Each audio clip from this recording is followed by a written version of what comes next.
Hello hi dear friends. അങ്ങനെ നമ്മുടെ കൊച്ചടുക്കളയിൽ മറ്റൊരു നോമ്പ് സ്പെഷ്യൽ വിഭവം എന്ന് തന്നെ പറയാം. ഇതൊരു ഡിസേർട്ടാണ്. അപ്പോൾ ഡെസേർട്ട് ഐറ്റംസും വേണമല്ലോ.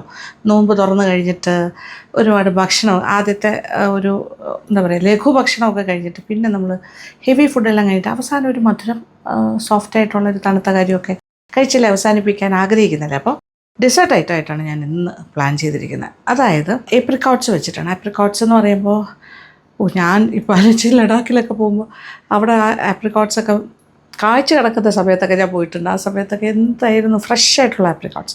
പക്ഷേ ഇപ്പോൾ നമുക്ക് ഫ്രഷ് അല്ല, നമ്മളിവിടെ ഡ്രൈഡ് ആപ്രിക്കോട്ട്സ് വാങ്ങിക്കാൻ കിട്ടും. അത് വാങ്ങിച്ചിട്ട് ചെയ്യാൻ പറ്റും. ഓക്കെ, ഒരു ആപ്രിക്കോട്ട് പുഡിങ്ങാണ് ഞാൻ ചെയ്യാൻ പോകുന്നത്. ഓക്കെ, അപ്പോൾ ഈ ആപ്രിക്കോട്ട് പുഡിങ്ങിന് ആപ്രിക്കോട്ട്സ് കവറിൽ നിന്ന് പൊട്ടിച്ചിട്ട് ചെറിയ പീസസ് ആയിട്ട് കട്ട് ചെയ്യണം. അപ്പോൾ ഞാൻ കട്ടിങ് സ്റ്റാർട്ട് ചെയ്യാൻ പോകുന്നു. എന്നിട്ട് അതൊന്ന് വേവിക്കണം. അതാണ് അടുത്ത രണ്ടാമത്തെ പ്രോസസ്സ്.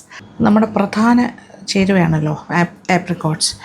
അതായത് ആപ്രിക്കോട്ട്സ് ഡ്രൈഡ് ആപ്രിക്കോട്ട്സ് ആണ് കേട്ടോ. ഇതിങ്ങനെ വാങ്ങാൻ കിട്ടും. അതായത് ഡ്രൈഡ് ആപ്രിക്കോട്ട്സ് എന്ന് പറഞ്ഞിട്ട് ഇത് വെച്ചാൽ ഇങ്ങനെ പാക്കറ്റിൽ വരും. ഞാൻ അതൊന്ന് മാറ്റിയതാണ്. ഇനി ഇതിനെ കുറച്ച് ചെറിയ പീസസായിട്ട് കട്ട് ചെയ്യുന്നു. എന്നിട്ട് ഇതിനെ നമ്മളൊരു എന്താ പറയുക കുറച്ച് വേവിച്ചിട്ട് പഞ്ചസാരയും കൂടി ചേർത്ത് പിന്നെ ഒന്ന് ചെറുതായിട്ടൊന്ന് പ്യൂറിയാക്കും. അതാണ് അതിൻ്റെ ഒരു പ്രോസസ്സ്. ഓക്കെ, ഫസ്റ്റ് സ്റ്റെപ്പ് പെട്ടെന്ന് ചെയ്യാൻ പറ്റുന്ന പുഡിങ്ങാണ്. It's very easy. ഇത് 200 ഗ്രാമാണ് കേട്ടോ, 200 ഗ്രാംസ്. അതിലേക്ക് കുറച്ച് വെള്ളം കൂടി ഒഴിച്ചിട്ട് അടുപ്പത്ത് വെച്ചു. ഇത് വേകാനായിട്ടുള്ള വെള്ളം. ഇപ്പോൾ ഒരു അരക്കപ്പ് വെള്ളം ഞാൻ ഒഴിക്കുന്നു. വെന്ത് തുടങ്ങട്ടെ. നന്നായിട്ട് ഏകദേശമൊക്കെ വെന്തിട്ട് പഞ്ചസാര ചേർക്കാം. ഇപ്പോൾ ഒഴിച്ച വെള്ളമൊക്കെ ഏതാണ്ട് പറ്റാറായി. ഇനി ഒരു അരക്കപ്പ് വെള്ളം കൂടി ഒഴിച്ച് കൊടുക്കുന്നു. തീ ഒരല്പം കുറയ്ക്കുകയും ചെയ്യാം. ഇത് കുറച്ചുകൂടി ഒന്ന് വേകാനുണ്ട്. അപ്പോൾ ഞാനിപ്പോൾ ഒരു 2 കപ്പ് പാലെടുത്ത് വെച്ചിട്ടുണ്ട്. Apricots are getting ready. ഇത് വെന്ത് കഴിഞ്ഞിട്ടോ ഓൾമോസ്റ്റ്. ഇനി ഇച്ചിരി വെള്ളം കൂടിയുണ്ട്. അതും കൂടി ആകുമ്പോൾ കറക്റ്റാൻ പറ്റുമ്പോൾ ഇനി അതിലേക്ക് പഞ്ചസാര ഇടാം. അപ്പോൾ ഈ ടൈമിലാണ് ഞാൻ കസ്റ്റേർഡിനുള്ള മിക്സ് ചെയ്ത് വെക്കാൻ പോകുന്നു. ആ 2 കപ്പ് പാലിൽ നിന്നും ഒരു 1/4 കപ്പോളം മാറ്റി വെച്ചിട്ടുണ്ട്. 2 ടേബിൾ സ്പൂൺ നിറച്ച് കസ്റ്റേർഡ് പൗഡർ. ഈ കസ്റ്റേർഡ് പൗഡർ എന്ന് പറഞ്ഞാൽ ഇതിപ്പോൾ വാനില ഫ്ലേവറിലെയാണ് ഞാനിപ്പോൾ എടുത്തിരിക്കുന്നത്. അപ്പോൾ നല്ലൊരു ബ്രാൻഡിൻ്റെ കസ്റ്റേർഡ് പൗഡർ വാങ്ങിച്ചിട്ട് ഇതിപ്പോൾ തണുത്ത സാധാരണ പാലായതുകൊണ്ട് കട്ട പിടിക്കില്ല, സ്മൂത്തായിട്ട് തന്നെ എടുക്കാം. റെഡിയാക്കി വെച്ചിട്ട് നമുക്ക് പാല് കാച്ചാനായിട്ട് തുടങ്ങും. ഇവിടെ ഇപ്പോൾ റെഡിയാണ്. ഇനി ഇതിലേക്ക് കുറച്ച് പഞ്ചസാര ചേർക്കാം. കുറച്ച് മധുരം ഉണ്ടാവുള്ളൂ, അപ്പോൾ അതിനാവശ്യമുള്ള പഞ്ചസാര. ഇതിപ്പോൾ 2 ടേബിൾ സ്പൂൺ നിറച്ച് ഞാൻ ചേർത്തിട്ടുണ്ട്. ആപ്രിക്കോട്ട്സിന് ചെറിയൊരു പുളിയും കൂടെ ഉണ്ടാവും. അപ്പോൾ അതനുസരിച്ചിട്ട് മധുരം നോക്കിയാൽ മതി. ഇനി ഇത് വളയിക്കുന്ന പോലെ ഈ പഞ്ചസാരയിൽ കടന്നിട്ട് പഞ്ചസാര അലിഞ്ഞൊരു സിറപ്പായി ഇതിൻ്റെ കൂടെ ചേർന്ന് സെറ്റായി ഉള്ളിലേക്കൊക്കെ പിടിച്ച് റെഡിയാകും. ഒരു 5 മിനിറ്റും കൂടി ഇങ്ങനെ ചെയ്താൽ മതി. അടുപ്പിലിട്ടാൽ മതി, കുറുകി വരും. അത് കഴിഞ്ഞാൽ ഒന്ന് തണുത്തിട്ട് മിക്സിയുടെ ജാറിലിട്ടിട്ട് ഒന്ന് ഒരു ഭയങ്കര പേസ്റ്റി ആയിട്ട് എടുക്കണമെന്നില്ല, ഫുൾ പ്യൂറി ആവണമെന്നില്ല, സെമി പ്യൂറി ആയിട്ട് നമുക്കൊന്ന് അരച്ചെടുക്കാം. ഇത് ആക്ച്വലി ഇപ്പോൾ തന്നെ ആയിക്കഴിഞ്ഞു. പഞ്ചസാര ചേർത്ത് ഇങ്ങനെ ഇളക്കിക്കൊണ്ടിരിക്കുമ്പോൾ പെട്ടെന്ന് നല്ല എന്താ പറയുക ഗ്ലേസ്ഡായിട്ട് വരും. അത് കഴിഞ്ഞാൽ നമ്മൾ തണുക്കാനായിട്ട് മാറ്റുന്നു. ആയിക്കഴിഞ്ഞു. അത് നോക്കിക്കോളൂ. യെസ്, ഓഫ് ചെയ്യട്ടെ, മാറ്റി വയ്ക്കാം, ഒന്ന് തണുക്കട്ടെ. ഇനി നമ്മുടെ കസ്റ്റേർഡ് മേക്കിംഗ് ആണ്. 2 കപ്പ് പാല്, അതിൽ ഒരു 1/4 കപ്പോളം പാല് മാറ്റിയിട്ട് അതിലാണ് ഞാൻ 2 ടേബിൾ സ്പൂൺ നമ്മുടെ കസ്റ്റേർഡ് പൗഡർ ഒഴിച്ചത്. ഇട്ടിട്ട് ഇളക്കി അത് റെഡിയാണ്. ഇനി അടുപ്പ് കത്തിക്കണം. അതിന് മുന്നേ ഒരു കാര്യം കൂടി ചെയ്യാം. ഈ പാലിൽ ഞാൻ പഞ്ചസാരയ്ക്ക് പകരം കണ്ടൻസ് മിൽക്കാണ് ചേർക്കുന്നത്. ഇതിപ്പോൾ 1/2 ടിൻ കണ്ടൻസ് മിൽക്ക് ആദ്യം ചേർക്കാം. മധുരം ഇതിനനുസരിച്ചിട്ട് കണ്ടൻസ് മിൽക്ക്. ഓക്കെ, ഇനി അടുപ്പ് കത്തിച്ച് കൊടുക്കാം. അതായത് നമ്മൾ അടുപ്പ് കത്തിച്ച് കഴിഞ്ഞാൽ പിന്നെ കൈയെടുക്കാണ്ട് ഇളക്കണം, അടിക്കൊന്നും പിടിക്കരുത്. ഇതിപ്പോൾ കണ്ടൻസ് മിൽക്കാണ് മധുരത്തിനായിട്ട് ഞാൻ ചേർത്തിരിക്കുന്നത്. കുറച്ചുകൂടി സ്വീറ്റ്നെസ് വേണമെന്നുണ്ടെങ്കിൽ പഞ്ചസാരയും കൂടി വേണമെങ്കിൽ എക്സ്ട്രാ ചേർക്കാം. ഇതിപ്പോൾ ഒരു മീഡിയം സ്വീറ്റ്നെസ് ഉണ്ടാവുള്ളൂ. 1/2 ടിൻ കണ്ടൻസ് മിൽക്ക്, ഇതിൻ്റെ കൂടെ 1 ടേബിൾ സ്പൂൺ പഞ്ചസാരയും കൂടി ചേർത്താൽ നല്ല മധുരമായിരിക്കും.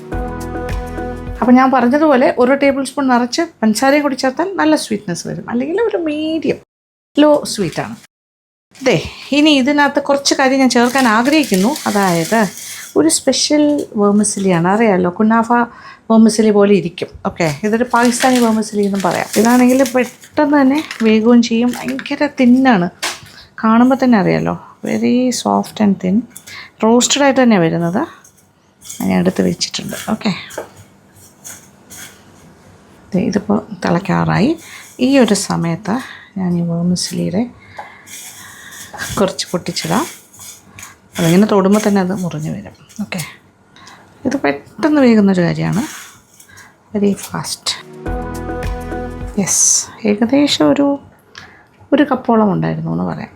ഓക്കെ, ഇനി വേകാനൊന്നും താമസം ഇല്ല, അത് ഇപ്പം തന്നെ വെന്തിട്ടുണ്ടാവും. ഇനി അപ്പോൾ തിളച്ചല്ലോ, ഇനി ഇതിലേക്ക് തീ ഒന്ന് കുറയ്ക്കട്ടെ. നമ്മൾ കലക്കി വെച്ചിരിക്കുന്ന കസ്റ്റേർഡും കൂടി ചേർത്ത് കൊടുക്കാം. ഇതിപ്പോൾ വേർമിസെല്ലി പായസം പോലെയുണ്ട്. ഓക്കെ, കസ്റ്റേർഡ് ഒഴിക്കുന്നു. ചെറിയ തീയിലേക്ക് ഞാൻ മാറ്റിയിട്ടുണ്ട്, കൈയെടുക്കാണ്ട് ഇളക്കണം. ഓക്കെ, യെസ്, 2 ടേബിൾ സ്പൂൺ കസ്റ്റേർഡാണ് നമ്മൾ എടുത്തിരിക്കുന്നത്, വാനില ഫ്ലേവേർഡ്. ഒരു ചെറിയ യെല്ലോ കളർ കിട്ടിയല്ലോ. ഒരു കേസർ കളറാണ് ഇപ്പോൾ വന്നിരിക്കുന്നത്. ഒന്നും ചെയ്യാനില്ല, തീ ഓഫ് ചെയ്യാം. തിള ആയിക്കഴിഞ്ഞു. ഇനി കുറച്ച് നേരം കൂടി തീ ഓഫ് ചെയ്തിട്ടും കുറച്ച് നേരം കൂടി ഇങ്ങനെ ഇളക്കി കൊടുക്കാം. ഓക്കെ, ഇത് നമ്മുടെ പുഡിങ്ങിൻ്റെ സെക്കൻഡ് ലെയറിന് വേണ്ടിയിട്ടാണ് ഞാൻ ഈ ഒരു വേർമിസെല്ലി കസ്റ്റേർഡ് തയ്യാറാക്കിയിരിക്കുന്നത്. കണ്ടല്ലോ, എളുപ്പമല്ലേ? എളുപ്പം ഒന്ന് തണുക്കട്ടെ. അത് കഴിഞ്ഞിട്ട് കുറച്ച് ഫ്രഷ് ക്രീമും കൂടി ഒഴിച്ചു കൊടുക്കാം. ഇത് ഇരിക്കുന്തോറും തിക്നെസ് കൂടി വരും, തിക്കാകും. ഓൾറെഡി കസ്റ്റേർഡിൻ്റെ ആ തിക്നെസ് ഉണ്ട്, പിന്നെ ആ വേർമിസെല്ലിയുടെയും കൂടി വരുമ്പോൾ കുറച്ചുകൂടി ഒരു തിക്നെസ് വരും. എന്തായാലും നമുക്ക് ക്രീമും കൂടി ഒഴിക്കുമ്പോൾ അത് കറക്റ്റായിട്ട് വരും. അപ്പോൾ നമ്മുടെ വേർമിസെല്ലി കസ്റ്റേർഡ് ഇസ് റെഡി. ഇത് നോക്കാൻ ഇടയ്ക്ക് ഞാൻ ഒരു കാര്യം കൂടി ചെയ്തു, പ്രിക്കോട്സിനെ ഒന്ന് അരച്ചെടുത്തിട്ടുണ്ട്. ഇത് ഈ ഒരു പാകത്തിനാണ് എടുത്തിരിക്കുന്നത്. ടൂ ഫൈനല്ല, ഭയങ്കര പേസ്റ്റി ആക്കിയിട്ടില്ല, എന്നാൽ അത്യാവശ്യം. ഓക്കെ, ഇനി കുറച്ച് വാനില എസൻസാണ് നമ്മൾ ഈ കസ്റ്റേർഡിലേക്ക് ചേർക്കാൻ പോകുന്നത്. അതും കൂടി ചേർക്കാം. അത് ഇച്ചിരി തണുത്തിട്ട് ചേർക്കാമെന്നാണ് ഞാൻ വിചാരിക്കുന്നത്. അപ്പോൾ നമുക്ക് എന്തായാലും പുഡിങ് സെറ്റ് ചെയ്ത് തുടങ്ങാം. അതായത് ഫസ്റ്റ് ലെയർ എന്തായാലും അരച്ചെടുത്തല്ലോ, അതിനെ താഴെ ഇങ്ങനെ വയ്ക്കാം. പുഡിങ് ട്രേയുടെ ഏറ്റവും താഴത്തെ ലെയറായിട്ട് വയ്ക്കാം.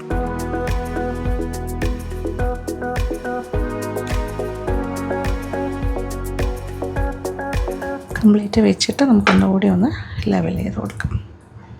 ഇതൊരു ചെറിയൊരു മധുരവും ചെറിയൊരു പുളിയൊക്കെ ആയിട്ടുള്ളൊരു ലെയറായിരിക്കും. അപ്പോൾ മറ്റേ ലെയേഴ്സിൻ്റെ മധുരം അതിന് ആ ഒരു മൊണോട്ടണി ഇത് ബ്രേക്ക് ചെയ്യും.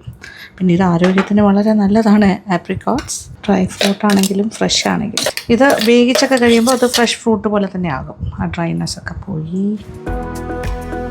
ഇപ്പോൾ 200 ഗ്രാംസാണ് ഞാൻ യൂസ് ചെയ്യുന്നത്. നിങ്ങൾക്ക് കുറച്ച് കൂടുതൽ ഈ ലെയറിന് തിക്നെസ് കുറച്ചുകൂടി വേണമെങ്കിൽ എനിക്ക് തോന്നുന്നു 200-കാട്ടിൽ കൂടുതൽ വേണമെങ്കിൽ ഉപയോഗിക്കാം. അത് നിങ്ങളുടെ ഇഷ്ടം പോലെ ചെയ്തോളൂ.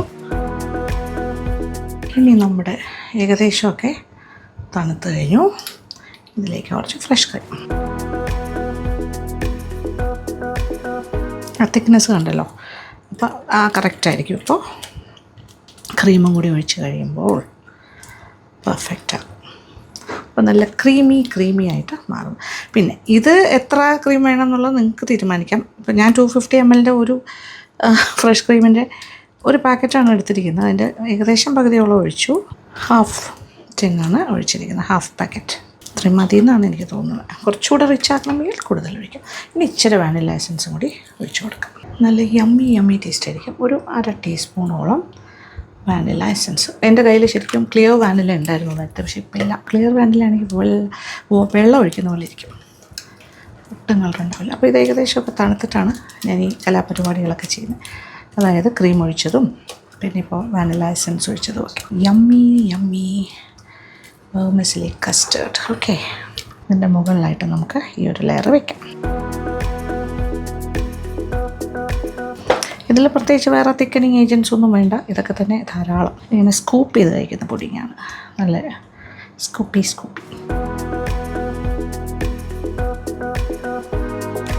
ഇനി ഒന്ന് ലേബൽ ചെയ്ത് കൊടുക്കാം. Okay, yes. അപ്പോൾ second layer is also ready. Superb. ഇനി മൂന്നാമത്തെ ലെയർ, അതാണ് ഫൈനൽ. ഏകദേശം ഒരേപോലെ ഒരേ തിക്നെസ്സിൽ തന്നെ ചെയ്തിട്ടുണ്ട്. ഓക്കെ, അപ്പോൾ ഇനി തേർഡ് ലെയർ, അതായത് ക്രീം ലെയർ. ആ ക്രീം ലെയർ എന്ന് വെച്ചാൽ ഇപ്പോൾ ഞാൻ 2 ലെയറായി എടുത്ത് ഫ്രിഡ്ജിൽ വെച്ചു. ക്രീം ലെയർ എന്ന് പറയുമ്പോൾ നമ്മൾ വിപ്പിംഗ് ക്രീമും അത് നന്നായിട്ട് ബീറ്റ് ചെയ്തിട്ട് മധുരമുള്ള എന്താ പറയുക സ്വീറ്റൻഡ് വിപ്ഡ് ക്രീമാണെങ്കിൽ വിപ്പിംഗ് ക്രീമാണെങ്കിൽ പഞ്ചസാര ഒന്നും ചേർക്കേണ്ട ആവശ്യമില്ല. അല്ലാന്നുണ്ടെങ്കിൽ സാധാരണ രീതിയിൽ ചേർക്കണം. പക്ഷേ ഇതിൽ അതും വേണ്ട. കാര്യം 1/2 ടിൻ കണ്ടൻസ് മിൽക്ക് നമ്മൾ ഓൾറെഡി ചേർത്തു. ഇനി ബാക്കി 1/2 ടിൻ ഇവിടെ ഉണ്ട്, അതാണ് ഇതിനകത്തേക്ക് ചേർക്കാൻ പോകുന്നത്. വിപ്പിംഗ് ക്രീമിൻ്റെ ക്രീം എടുക്കുന്നു. ഇതും 250 ml ആണ്. നമുക്ക് നന്നായിട്ട് ബീറ്റ് ചെയ്യാം.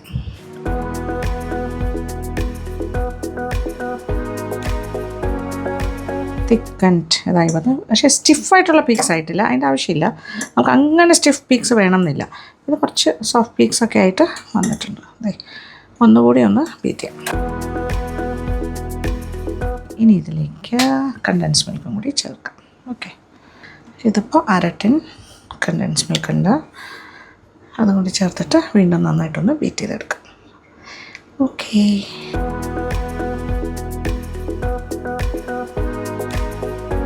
ഞാൻ പറഞ്ഞില്ലേ സ്റ്റിഫായിട്ടുള്ള പീക്സ് നമുക്ക് വേണ്ട, കുറച്ചൊരു ക്രീമി ആയിട്ടുള്ള ഒരു ടോപ്പിങ് മതി. ഇത് കറക്റ്റ്, ഇത് മതി. ഇനി പുഡിങ് വെളിയിലെടുക്കട്ടെ. മുകളിലായിട്ട് ഈ ഒരു ക്രീം മിശ്രിതം വെച്ച് കൊടുക്കാം. കുറേ കൂടി സ്റ്റിഫ് ആക്കാൻ വേണമെങ്കിൽ, പക്ഷേ എനിക്ക് തോന്നിയത് ഇത് കുറച്ച് ക്രീമി ആയിട്ടിരിക്കുന്നതാണ് നല്ലത്. കഴിക്കും. ഇതൊരു ഐസ്ക്രീമിൻ്റെ ഫ്ലേവർ ആട്ടോ, ആ ഒരു ടേസ്റ്റ് ആയിരിക്കും.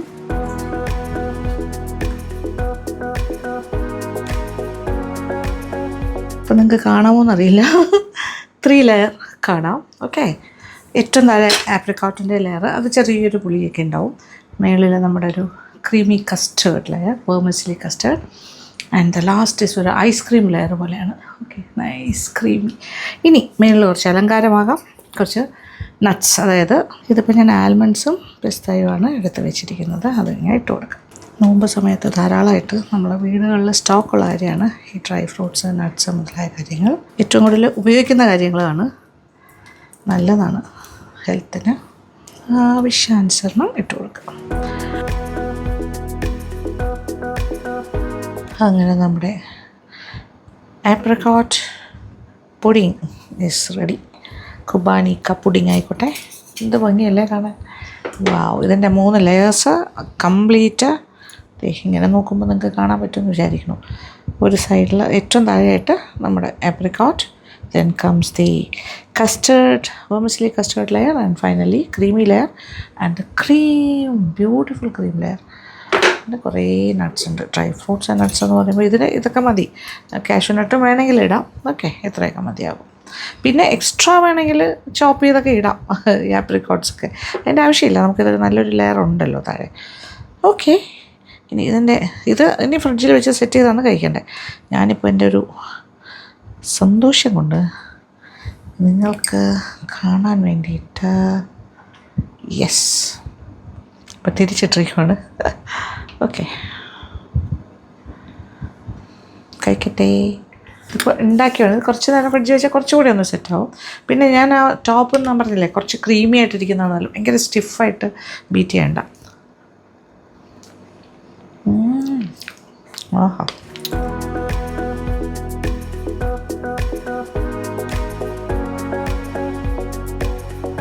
നല്ല തണുപ്പിച്ച് തന്നെ കഴിച്ചോളൂ. രാവിലെ ഉണ്ടാക്കി വയ്ക്കാം, വൈകുന്നേരം കഴിക്കും.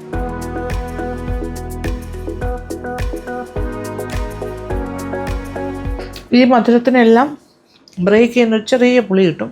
ആപ്രിക്കോട്ട് കഴിക്കുമ്പോൾ എന്ത് രസം അറിയോ, കടിക്കാനായിട്ടതേ നട്ട്സൊക്കെ കിട്ടുന്നുണ്ട്.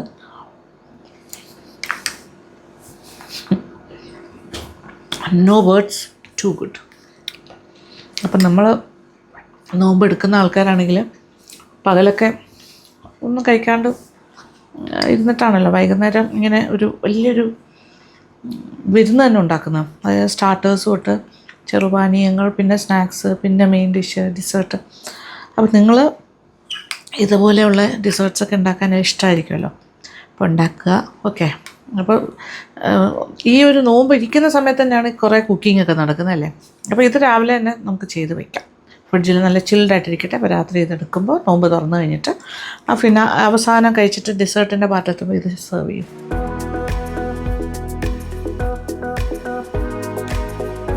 ഇതിപ്പോൾ ഒരുപാട് തണുപ്പില്ല, കുറച്ച് തണുപ്പേ ഉള്ളൂ. പെട്ടെന്ന് ചെയ്തേരെ, തണുക്കാനുള്ള സമയമായിട്ടില്ല. പക്ഷെ തണുപ്പിച്ച് കഴിച്ചു, ഒരു പറയാൻ പറ്റില്ല, അത്ര ടേസ്റ്റാണ്. It's an excellent beautiful dessert. ഉണ്ടാക്കണം കേട്ടോ. പിന്നെ എന്താ പറയുക, ഫീഡ്ബാക്ക് തരാൻ മറക്കണ്ട. അപ്പോൾ thank you so much. Thank you for watching. Keep on watching Lakshmi Nair vlogs. Love U.